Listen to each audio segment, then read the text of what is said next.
Welcome, this is a really quick guide to help you produce words for the To Kill a Mockingbird Make 'em installation piece. So you need to go to File, once you've opened up Illustrator, so File, New, and we just need to make sure we set up your canvas the right size. So the first thing we do is give it a name, so we'll call it group 6 words or whatever you've decided to call it. Just jump down to here where it says width. Can you make sure that that's set to 300?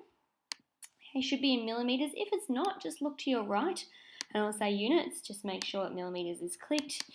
So 300 millimeters by 300 millimeters. You actually don't need to add the millimeters, it'll do that automatically.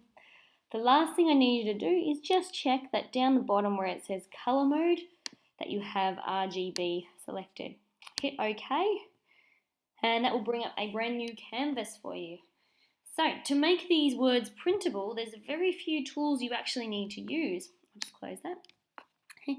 The first one is 1, 2, 3, 4, 5 down on the left, and it's a rectangle tool. If you can't remember that, if you hover over them, it'll pop up with a little yellow box saying what it is.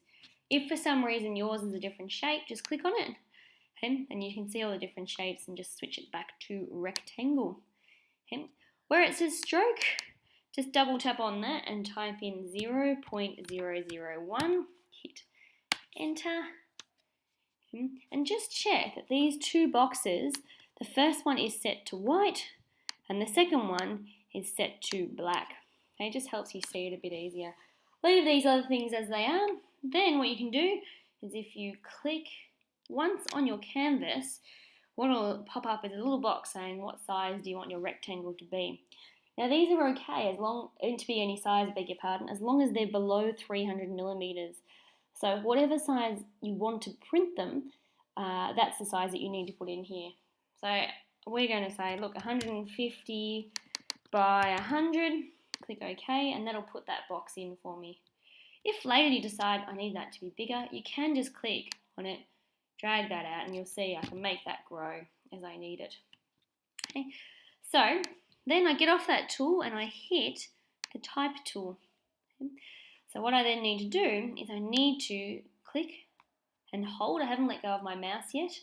I'm just dragging where I want my text to go within that panel. Okay. So you note I'm going to leave a little bit more room at the top than I am at the bottom, purely so that I can put a hole in there so that when it hangs, I've got room to do that without losing any words. So I let go, and you'll see a little cursor up here is now flashing at me. So I can pick my text. Try and pick something which fits in with the style of the book. Right now I'm just going to pick one that's quite easy to read. Okay, we're going to make it quite big so you can see what I'm doing. And this is where you add your words. Okay, so I've popped my words in there. Okay, I can center them. I can do all those sorts of things as you normally would in this top sort of section up here. Okay. Then what we need to do is we actually need to make that cuttable. So currently it's engraving those words, which is perhaps what you want. If we were just to leave it like this and go to print, literally we'd end up with a piece of wood with those words engraved on that. Now that's okay, you may want that, but we can also make them pop out. So we can actually cut the words out. So what we do is we double click on our text, and where it says stroke up here, if we type in 0.001 and hit enter, okay, and change this first box to be white, making sure that second one still remains as black, what we suddenly have, if we click off it, okay, is sort of the outline of the text, and it's set to a size that will now cut out. The last few things we need to do is just move that so it's in the position I want it to be. See how my box is quite big whereas my text is quite small? I've got two options. I can either put that in the center, and to do that I use the black or the white arrows, and I can click and drag and move that around. However, if I wish to resize the box, as in move this back and actually just make the whole thing a bit smaller, and what I do is I use the black arrow tool, click on it, and drag that line up. Okay. Then lucky last, by the way, if you can't see it, don't panic. If you zoom in, which is Command and plus, okay, the lines will pop up and you'll see them a bit clearer. To zoom out is Command and minus. But the last thing we're going to do is add a little hole so that when we print it, we've got something to hang from. So again, we go 1, 2, 3, 4, 5 tools down left-hand side. But instead of a rectangle, we click, we grab the ellipse tool, which is a circle. And if we hold shift, then we click, then we drag. What we'll do is we'll put a nice ellipse in there.